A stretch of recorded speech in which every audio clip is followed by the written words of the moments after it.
Hi guys, this is Alea Jen and welcome back to my YouTube channel. So for today's video, meron akong kaibigan na nag-break ng contract. 2 months lang siya dito, nag-break siya ng contract. And ngayon, eto na sila, gusto nang bumalik. So, yung mga gustong mag-break ng contract dyan, or mga first timer, isipin nyo munang mabuti or anuhin nyo muna, i-ano nyo muna yung sarili nyo na magbe-break kayo ng contract, may pera ba kayo? Kasi nung bago ako dito sa Hong Kong, wala pa akong 1 buwan and sila magto 2 months na nag-meet kami. So bagong kaibigan ko sila. Bali, yung kaibigan niya nag-break din, ayun yung kaibigan ko. So naging friend ko sila. And then, nagpasa na sila ng break contract sa amo nila. Niyayabangan nga ako sabi nga nila, kasi yung isa 3 months, yung isa 2 months. Pero sabay silang nag-apply, kaya naging kaibigan sila. Sabay silang nag-apply, nahuli lang yung isa ng flight. Sabay silang nag-break ng contract. And sabi nila, parang satisfied na daw sila sa pagiging tourist nila dito sa Hong Kong. Ayan yung sabi nila. Sabi niya, enough na siguro yung 2 months or enough na yung 3 months. Nagala na namin yung Hong Kong kahit papano.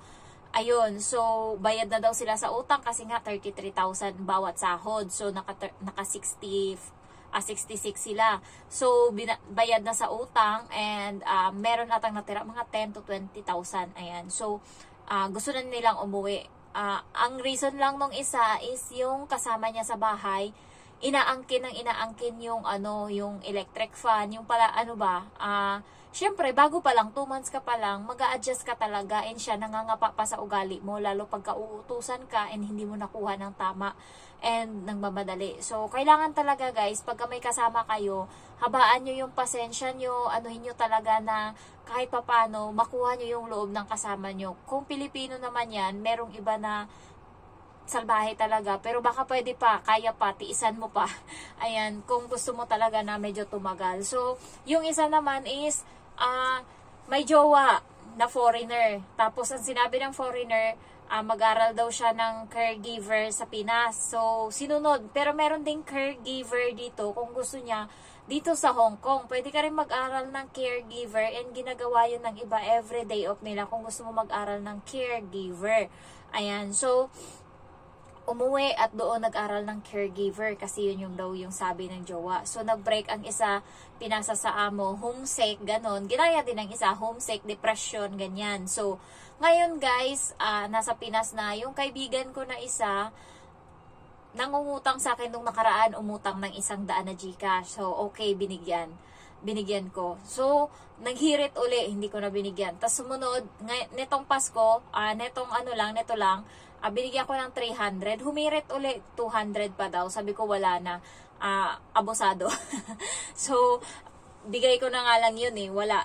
Sinasabi niya utang, tas babayaran. Pero, magsi 7 months na ako dito, inutang niya yun nung nakaraan. 5 months na mahigit, hindi niya pa binayaran yun. Kaya, hindi ko na inaano. So, yung sinasabi niyang utang-utang, hindi na ako naniniwala dyan. Kung meron akong ibibigay, magbibigay ako. Pero, hindi na utang kasi masasaktan lang ako. Ayan. So, ngayon, nag-PM sa akin kung ano daw ba agency ko sa Pinas kasi mag-a-apply uli. Babalik daw uli dito sa Hong Kong. Ngayong January na daw mag-a-apply. So, matatanggap ba yan?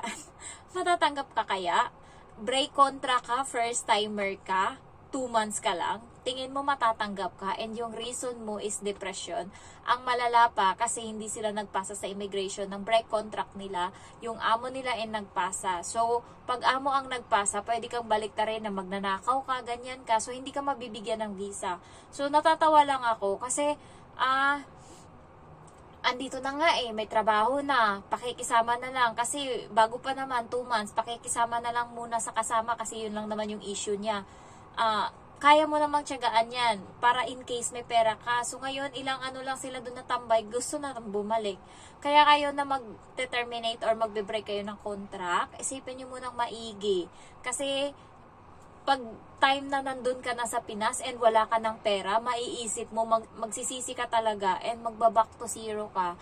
Mag-a-apply ka na naman uli, lahat ng pagod, puyat, mararanasan mo uli, diskriminasyon, kunwari.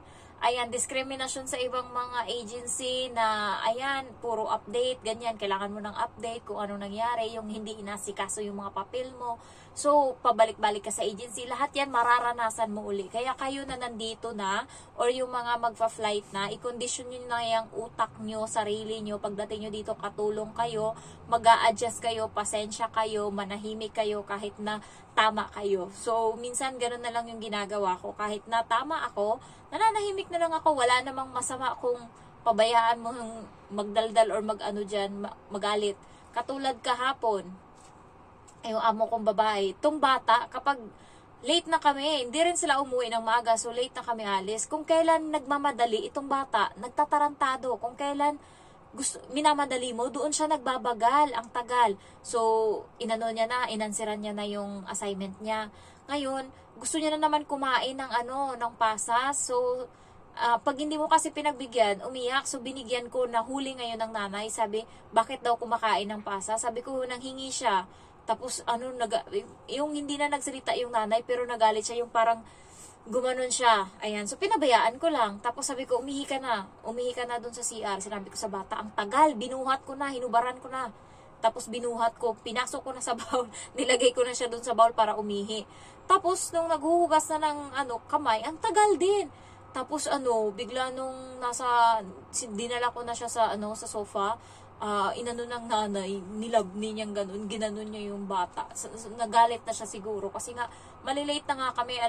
Tapos ang bata nagbabagal pa, so madalian na. Tapos nauna na siyang lumabas yung nanay, pinabayaan niya kaming dalawa dito ng bata. Lumabas na siya ng bahay, pinindot niya na yung yung ginawa niya. Akala niya siguro matatakot kami or kami. Pinabayaan siya namin na lumabas, kami nag-aasikaso pa kami ng bata and umalis na kami. So maya-maya nag-aasikaso kami, binuksan niya uli yung pinto. Ayan, so pinabayaan, alam nyo guys, kahit galit yung amo ko, hindi na ako natataranta katulad dati na parang ang sama-sama ng pakiramdam ko. Ngayon, ang kapal na ng mukha ko. Nagagalit siya, diba? Naggagano na siya. Hindi niya lang ako masigaw-sigawan kasi nga, sinagot ko nga siya, bakit daw pinakain yung bata ng pasa? Sabi ko, nanghingi eh. Sabi ko, ganun. Alam nga naman, iiyak yan pag hindi mo binigyan. Tapos, wala siyang nagawa. So, binuksan niya uli yung pinto kasi nakita niya, hindi pa kami lumabas. Sinarado niya ng kalabog talaga. Tapos nung hindi kami lumabas, bumalik siya, tinignan niya kami. Ayan. Tapos nung edi lumabas na kami. Hindi pa ako nakapagsuot ng medyas, nasa loob na kami ng ng elevator. Tapos sabi ko, ikaw kasi, sabi ko sa bata, napasigaw din ako, nagalit na din kasi ako. Sabi ko, ikaw kasi, sinabi na nga bilisan, ang tagal-tagal mo pa, sabi ko sa bata. Sabi niya, nagsorry naman ako. Andyan din yung nanay katabi ko. Sabi niya, nagsorry naman ako sa kanya. Tapos, ko dito, yung parang naging expression, even though, ganun. Tapos yung time na yun, napalakas yung ko, kasi nabad trip na din ako nadadamay ako. Tapos sabi ko, even though, sabi ko ganun. Tapos yung nanay, nandyan lang, bahala ka din, magalit ka. Buti tumahimik lang yung nanay nung sumagot ako ng ganun. Tapos ayun nga, lumabas na kami, nasa elevator na kami. Tapos yung bata, nagngangarag pa, yung tawa-tawa pa siya ba, yung nangaasar, nang iinarte, tapos yung nanay nagmamadali na. So, naglakad na kami, and then maya-maya lang, hindi pa kami nakaabot sa bus stop, nakita na namin yung bus na 914, dumaan na po, takbo na naman kami ng takbo. Tapos nung pagdating namin dun sa hingal-hingal talaga kami, pagdating namin dun sa bus, kasi paalis na. So, kaya yung mga galit-galit ng amo, yung pabayaan nyo lang yan, kapalan nyo lang yung mukha nyo. Pagdating ko doon sa may bus, doon ako nagmedyas. Ayan, so yung mga galit na yan, hayaan, mawawala din yung galit na yan. Sa akin, hindi niya lang ako mamura-mura, hindi niya nga ako masigaw-sigawan hanggang lang yan siya, simangot, ganyan. Tapos, pero yung amo ko, simangot yan siya, mga maya-maya konti, okay na yan siya. So, sisimangot lang siya sa akin, and then, okay na uli, ayan. So, hayaan nyo lang siya, palamigin nyo lang yung utak nila. Ganun, may mga saltik yan. Pag lumamig na, okay na din yan uli. Hayaan nyo lang, huwag nyo kausapin din. Ganyan ginagawa ko, hindi ko rin kinakausap. Kapag kasi nakasimangot, tas tanong ka ng tanong, magagalit yan. So, hayaan mo siya dyan. Kung simangot ka dyan, sige, dito lang ako. Ginagawa ko yung trabaho ko. So, kailangan kong mag-upload ng madami or kailangan kong mag-vlog ng madami kasi 2 linggo na walang pasok yung bata and mababakante, mauubusan ako ng vlog. Kaya kailangan. Ayan. So, if you're new to my channel, guys, don't forget to like, to comment, and then to subscribe. And yung mga gustong mag-terminate dyan ng mga contract nila, isip-isip mo nang mabuti. Isipin kung mayroong matitira na pera kapag umuwi ng Pinas. hindi ka ba magsisisi, ganun. So, ako magsi 7 months na ako dito, 'di ba? Kahit papaano malaki-laki na din sanang pera 'yun, pero ayun nga, inaano ko yung bahay, so siniseryoso ko yung bahay. And thanks God, dalawang off pa ba? 3 off na ako, and yung pera ko hindi siya gano'n nagastos, guys. Ano pa, meron pa akong 200 plus dito. Masaya na ako niyan, 230. Ayan, nakapamalengke na ako ngayon para sa pagkain ko. Meron na akong prutas doon, mangga, saging, gatas, and then gulay, and then meron na akong tinapay. So, I'm so proud of myself kasi dati guys, 'di ba?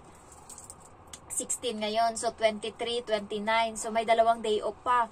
Ang pera ko na lang yan is nasa 70 or 80 pesos. Pero ngayon nakakatuwa. And then yung octopus ko, yung card ko, ito. Ay, ang proud ko ngayon. Share ko lang sa inyo, nakakatuwa. Hindi ako gumastos. So, ito, ang laman nito is 100 plus pa. Sasabihin ko sa inyo yung technique ko, kalokohan. Ayan, huwag yung gayahin to. Tarantado lang talaga ako. Tinuruan ako ng kaibigan ko, pero hindi ko na ulitin. Ayan, so, magiging bad na ako sa inyo. So, nag-download ako ng tag, pero wag nyong gagawin to, bad to. Ako kasi, utak ko ginagamit ko. Baka kayo bigla kayong mahulog. Naku, bahala kayo dyan.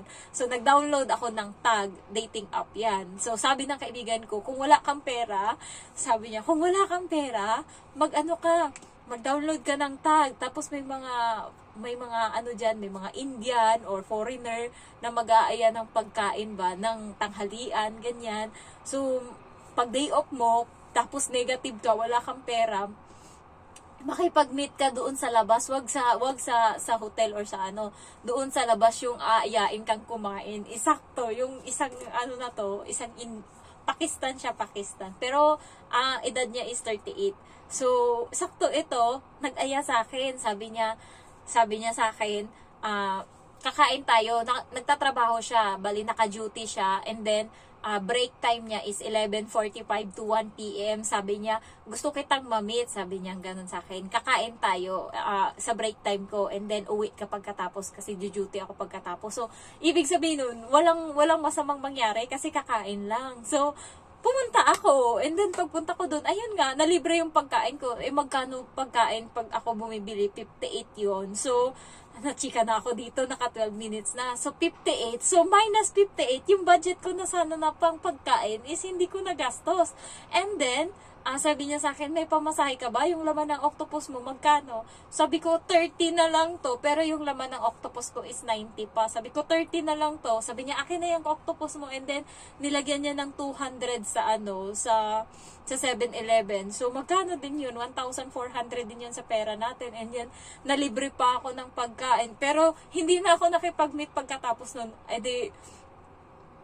Binagalan kong kumain sa restaurant, guys. Inabot kami ng doon, ng 12:30. So, naglakad pa kami kasi matagal, and pinaludan nyo pa yung octopus ko.